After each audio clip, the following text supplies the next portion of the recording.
எல்லோரும் எப்படி இருக்கீங்க? இப்போ லஞ்ச் பாக்ஸ் ரெசிபியா பச்சை பட்டாணி காலிஃப்ளவரை வச்சு எப்படி பிரியாணி செய்யலான்னு பார்க்கலாம். அதுக்கு பச்சை பட்டாணி எடுத்து இந்த தோலை உரிச்சிட்டு அதுக்கப்புறம் அதை எடுத்து தனியாக எடுத்து வச்சுக்கோங்க. அதுக்கப்புறம் காலிஃப்ளவர் ஒரு சின்ன காலிஃப்ளவர் வாங்கிக்கோங்க.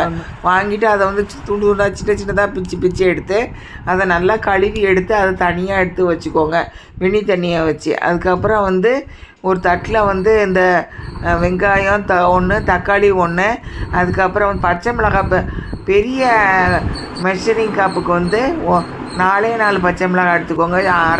அரை கப்புக்கு 2 பச்சை மிளகாய் எடுத்துக்கோங்க. அதுக்கப்புறம் இஞ்சி ஒன்று சின்ன துண்டு எடுத்துக்கோங்க. பூண்டு கொஞ்சம் 4 எடுத்துக்கோங்க. எல்லாத்தையும் போட்டு கரம் மசாலா எல்லாம் போட்டு அரைச்சி தயிர் 1 கப்பு ஊற்றி அதையும் சேர்த்து அரைச்சி எடுத்துக்கோங்க. அதுக்கப்புறம் வெங்காயம் ஒன்று சாப்பரில் போட்டு சாப் பண்ணி எடுத்துக்கோங்க.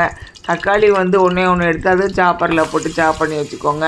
குக்கரில் 2 குழிக்கரண்டி நல்லெண்ணெய் ஊற்றிட்டு ஃபஸ்ட்டு அந்த சாப்பரில் போட்டு வெங்காயத்தை போட்டு நல்லா வதக்குன்னு வதக்கிட்டு அப்புறம் தக்காளியும் எடுத்து நல்லா வதக்கி எடுத்துக்கோங்க.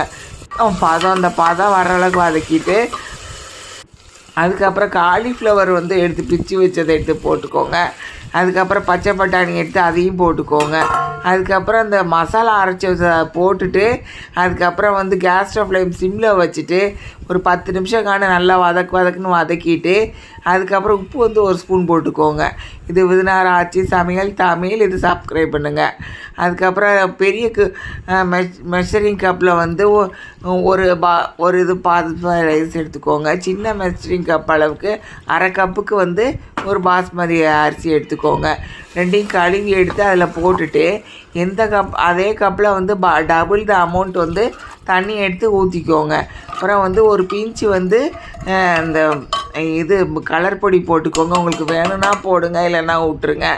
அதுக்கப்புறம் அரிசி பாஸ்மதி அரிசி மெஷரிங் கப்பு பெரிய 1 கப்புக்கு அப்புறம் மெஷரிங் கப் அரை கப்புக்கு ஒன்று பாஸ்மதி எடுத்து கழுவிட்டு போட்டுருங்க. அதுக்கப்புறம் கேஸ் ஸ்டவ் ஃப்ளேம் ஆவி வந்தோடனே வெயிட்டை போட்டுட்டு கேஸ் ஸ்டவ் ஃப்ளேம் சிம்மில் 10 நிமிஷம் வச்சுட்டு ஆஃப் பண்ணிடுங்க. நன்றி.